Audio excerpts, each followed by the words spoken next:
प्रभु राम सीता की गांठ जोड़ करके भावरे हो रही हैं। इसे श्री धनैया बाबा सेवा समिति द्वारा संचालित सत्संग राम कथा में बाल कांड का ये 324वां दुआ है। जय धुन बंदी वेद धुन मंगल गान निशान सुन हर सई बर सई विबुध सुरतर सुमन सुजान। भावरे हो रही हैं, गान बजान प्रारंभ हो गए हैं, सब गा रहे हैं, भावने भी गाई जाती हैं। और ये आज के टाइम में लोगों को गाना, सब बुजुर्ग महिलाएं अब हैं नहीं, और जो एक आध बच्ची हैं उनकी कोई सुनता नहीं, लेकिन बहुत ही सुंदर दृश्य उस समय लगता है, होता है, जिसमें भावनाएं पड़ती हैं और सभी लोग बैठते हैं और भावनाओं को देखते हैं। जनाती भी उपस्थित होते हैं, बराती भी होते हैं, और सभी लोगों का अपना नेक निछावर वाले प्रजा आदार मान दान सब लोग मौके पर रहते हैं। बहुत ही अच्छा लगता है। कुंवर कुंवर कल भावर देई और नयन लाभ सब सादर ले। सभी आंखों से देख रहे हैं दोनों दंपति की भावरें, राम और सीता की भावरें। जाय न वरन मनोहर जोरी जो उपमा कछु कहाँ थोड़ी। इतना मनोहर सुंदर जोड़ी है जिसकी उपमा का वर्णन नहीं किया जा सकता है। बहुत ही सुंदर, जिसके जिसके विवाह हुए हैं इस पद्धति से, उनको भगवान के विवाह को सुनकर के अपनी स्मृतियां वापस आ रही होंगी और उन्हें लग रहा होगा कितना सुंदर, कैसे कैसे विधि विधान है, कैसे कहाँ की लड़की कहाँ का लड़का, कैसे कैसे संयोग बनता है, जो एक दूसरे को अनजाने होकर के एक दूसरे को जानते हैं और पूरा कुल वृद्धि करते हैं। पूरा संसार उन्हीं की कीर्ति गाता है। किसी क्रम से पूरा संसार चल रहा है। राम सी सुंदर प्रतिछाई जगमगाते मन खंबन माही। इनकी परछाई इतना सुंदर जगह बनी हुई है जहां इन दोनों की परछाई दिख रही है। इतना सुंदर सजावट है वहां पर। मनहु मदन रत धर बहुरूपा देखत राम विवाह अनूपा। मानो कामदेव, जिसको बहुत ही सुंदर कहा गया है, कई रूपों में प्रकट हुआ है और जगह जगह देख करके भगवान राम सीता का विवाह देख रहा है। उस विवाह को देखने में सब उपस्थित हैं। दरस लाल सास कुछ न थोरी प्रकटत तुरत बहोर बहोरी। भय मगन सब देख निहारे जनक समान अपान विचारे। दर्श करने की लालसा है, सभी देखना चाहते हैं, सभी झांक झांक करके उचक उचक करके देख रहे हैं। और जो पीछे हैं वो उचक उचक करके साइड से इधर उधर से भगवान राम और सीता का विवाह देख रहे हैं, भावने देख रहे हैं। और प्रमोदित मुनि भांवरिय फेरी नेग सहित सब रीत निवेरी। और वहां निछावरें करते हैं, जो लोग प्रजा वहां पर उपस्थित हैं, जो मानदान उपस्थित हैं, उनको निछावरें दी जा रही हैं। बड़ा ही सुंदर राम विवाह हो रहा है। राम सी सिर सेंदुर देही शोभा कहीं न जाते विद के ही। फिर भगवान राम ने अपनी धर्म पत्नी यानी सीता, भावनें जिसकी हुई हैं, उसको सिंदूर दिया है, मांग में सिंदूर भरा है। बहुत ही सुंदर शोभायमान हो रही, जिसमें सिंदूर लगता है सीता को।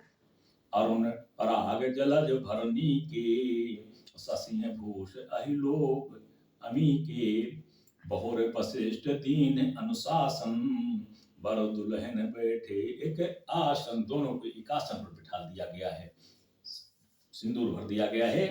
वशिष्ठ जी ने आज्ञा दी है दोनों को एक साथ बिठाने के लिए। बैठे बरासन राम जानक मुदित मन दशरथ भय। तनु पुलक पुन पुन देख अपने सुकृत सुर तरु फल नये। भर भुवन रहा उछाहु राम विवाह भास वही कहा। यही भांति वरण सिरात रसना एक बहु मंगल महा। अब इनका विवाह हो गया है। दोनों राम और सीता एक साथ बैठ गए हैं। पूरे भुवन में उत्साह है, उमंग है। इस प्रकार से राम सीता का विवाह हुआ है। तब जनक पाय वशिष्ठ आय सव्याय साज संवार के, मांडवी सुत कीर्ति उर्मिला कुंवर लेख हंकार के, कुसकेतु कन्या प्रथम जो गुणशील सुख शोभा से, सब रीत प्रीत समेत कर सो ब्याह नप भरत दई, जानकी लघु भागनी भगनी सकल सुंदर शिरोमणि, जानकी सो तनय दीनी ब्याह लखनहि, सकल विद सनिमान के, जेहि नाम सुत कीरत सुलोचन, सुमुख सब गुण आगरी, सो दई रिपुसूदनहि, विभूत भूपत रूपशील उजागरी। वशिष्ठ का अनुशासन पाया और जनक जी ने 3 कन्याओं का और विवाह कर दिया। जैसे राम सीता का विवाह हुआ है, ऐसे मांडवी और भरत का विवाह हुआ है, और उर्मिला और लक्ष्मण का विवाह हुआ है, सुतकीर्ति और रिपुसूदन यानी शत्रुघ्न का विवाह हुआ है, और भी 3 कन्याओं का विवाह उनसे तीनों भाइयों के साथ कर दिया गया है। चारों का विवाह हो गया है। अनुरूप भरत दुल्हन परस्पर लख सकुच हे हर सही, दोनों ही अनुरूप अपने अपने अनुरूप पर चारों कन्याओं ने पाया है। बहुत ही प्रफुल्लित हैं, सब मुदित सुंदरता सराहें, सुमन सुरगन बरसहि, सुंदरी सुंदर बरन सह सब एक मंडप राजहि, जम जीव और चार्यो अवस्था विभुन सहित विराजहि। चारों दंपति यानी चारों कन्या और वर एक साथ मंडप के नीचे बैठे हैं। राजन एक ही मंडप है, एक मंडप राज, सब एक ही मंडप है, या यूं कहिए सब एक ही जैसे मंडप है। इसमें बहुत स्पष्ट नहीं किया है, लेकिन एक ही मंडप में चारों कन्याओं का विवाह हुआ है। मुदित अवध पत सकल सुत, बधुन समेत निहार, जनु पाए महिपाल मन प्रियन सहित फल चार। जानो 4 प्रकार के पदार्थ राजा को मिल गए हों, अर्थ धर्म काम मोक्ष। उन चारों पुत्रियों का विवाह किया है। जब पिता अपनी पुत्रियों का विवाह कर लेता है तो ऋण से ऋण हो जाता है, बहुत बड़ा बोझ होता है उसके ऊपर, उस बोझ से मुक्ति पा लेता है। बहुत ही प्रसन्न है हमारे जनक राजा, राजा जनक और पार्वती सुनैना, और यश कीर्ति गाते हैं, बड़ी प्रसन्नता है, सभी को सम्मान देते हैं, सभी से मिलते हैं। हमारे दशरथ जी बड़े प्रसन्न हैं, चारों लड़के उनके बड़े प्रसन्न हैं, सारी चारों बहुएं बड़ी प्रसन्न हैं। जस रघुवीर ब्याह विद बरनी, और सकल कुंवर ब्याहे ते करनी। जैसे रघुवीर का विवाह हुआ है, प्रभु राम सीता का विवाह हुआ, वैसे ही विधान से सबका विवाह हुआ है।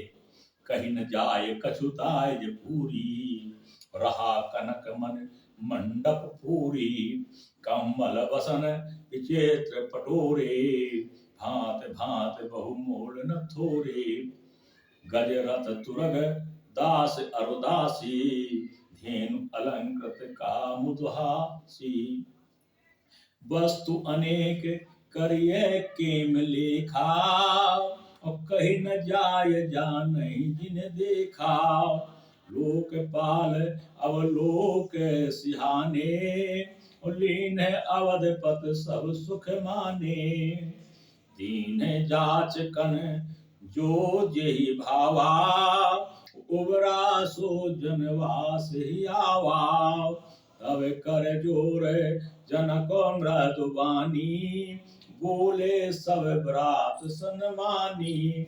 बहुत सबको नेम निछावर दिया गया है, सबका सम्मान किया गया है। धेनु गज रथ सब दिए गए हैं, यहाँ तक कि दास दासियां भी साथ में दी गई हैं।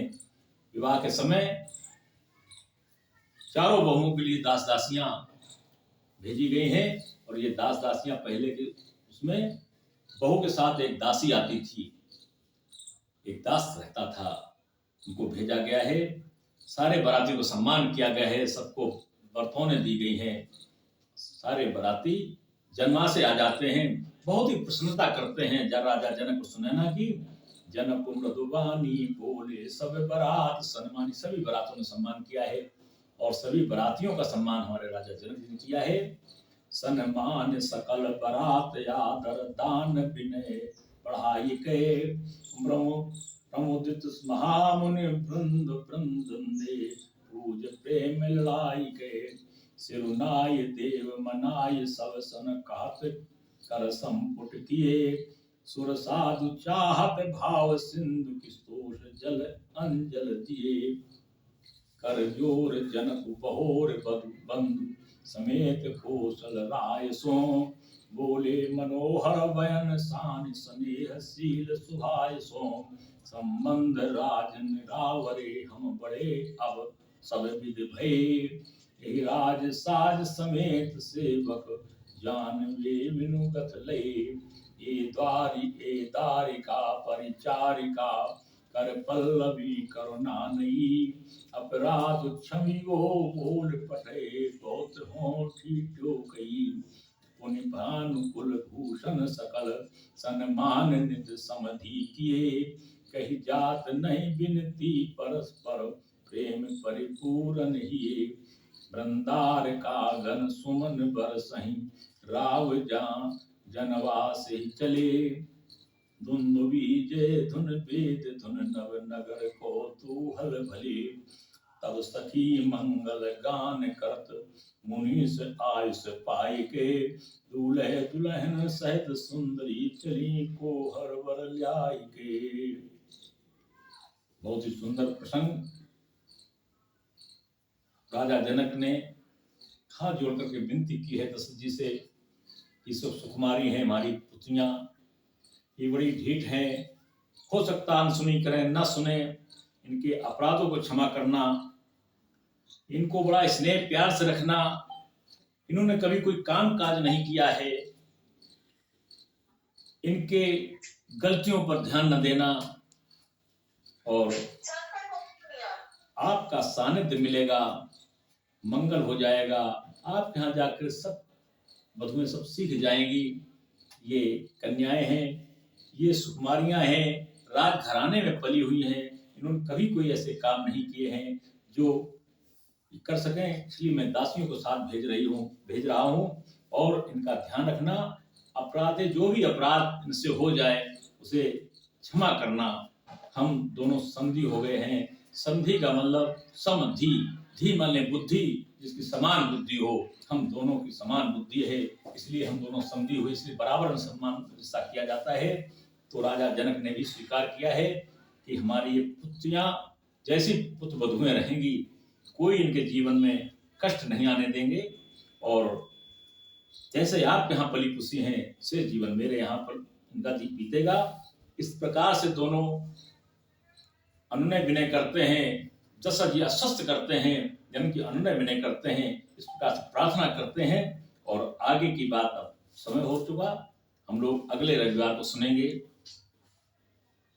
और इनकी दशा देख करके विदाई होने में सब रोएंगे, छलकेंगे, उनके नैनों की गागर छनकेगी, दुखी हो जाएंगे। ऐसी प्यारी मूर्ति को छोड़ने का किसी का मन नहीं होगा। बहुत ही सुंदर प्रसंग आएगा। मैया पार्वती ने भगवान शंकर से कहा है, इतना सुंदर चरित्र प्रभु राम का, जिनका चरित्र सुनने में इतना आनंद प्राप्त होता है, सानिध्य में कितना नहीं आनंद प्राप्त होता।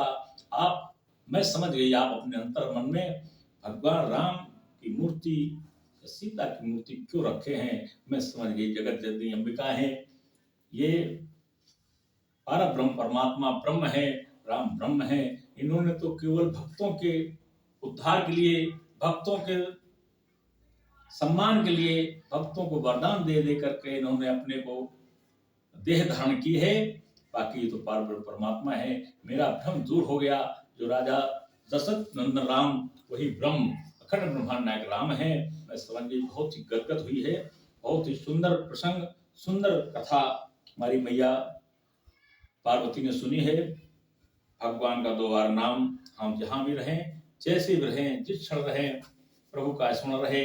हम सोएं तो प्रभु राम का स्मरण करके सोएं, जागे तो प्रभु राम का स्मरण करके जागें। हम कोई काम करें तो प्रभु राम का स्मरण करके काम करें। हम जो भी करें, जैसे भी करें, जहाँ भी रहें, भाग्य से जैसी भी स्थिति हमारी बने, सुख दुख में जैसे भी रहें, प्रभु का स्मरण बना रहे। बस यही प्रभु की जीवन की सार्थकता है, यही प्रभु की कृपा है। और प्रभु की कृपा जब होती है तभी ऐसे सत्संग में लोग सम्मिलित होते हैं। ये रामचरितमानस का अखंड सत्संग प्रारंभ हुआ है और ये अखंड सत्संग चलेगा। एक भी दोहा चौपाई इसमें नहीं छूटेगी। जो लोग सम्मिलित नहीं हो पा रहे हैं, समय नहीं दे पा रहे हैं, वो यूट्यूब में वास्तविक राम कथा के नाम से इसको देख सकते हैं। इसमें कोई भी चौपाई, कोई भी दोहा, कोई भी सोठा छूटा नहीं है। और बाकी जो आचार राम कथा कहते हैं वो रोचक प्रसंग, जो उनको 7 दिन में सारी कथाएं पूरी करनी होती हैं, इसलिए वो रोचक रोचक प्रसंग उठाते हैं। लेकिन ये सत्संग, ये हम लोगों की ईश्वर की कृपा है, ईश्वर के द्वारा ऐसा प्रेरणा प्राप्त हुई है कि हमें हर शब्द पढ़ना है और रामचरितमानस पूरा भगवान हनुमान जी को सुनाना है। जहाँ जहाँ राम का नाम आता है, राम की कथा आती है, हर कथा आती है, वहाँ पर हनुमान जी उपस्थित हो जाते हैं। तो हनुमान जी की उपस्थिति में हम सत्संग प्राप्त कर रहे हैं। इससे अच्छा सौभाग्य सभी को प्राप्त नहीं हो सकता है। बिन हरि कृपा सभी को लाभ नहीं हो सकता है। भगवान का 2 बार नाम प्रार्थना के बाद सत्संग का विश्राम। श्री राम जय।